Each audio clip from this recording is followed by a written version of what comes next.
ఓం శ్రీ మహాగణాధిపతయ నమః. ఓం శ్రీ గురుభ్యో నమః. ఓం శ్రీ మాత్రే నమః. మన గృహష్టలక్ష్మి వాస్తు ఛానల్కి స్వాగతం, సుస్వాగతం.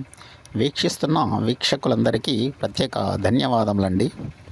ముఖ్యంగా గృహ వీధిపోటు వల్ల కలిగే శుభ ఫలితాల గురించి మనము ఇప్పుడు ఈ వీడియోలో తెలుసుకుందాము.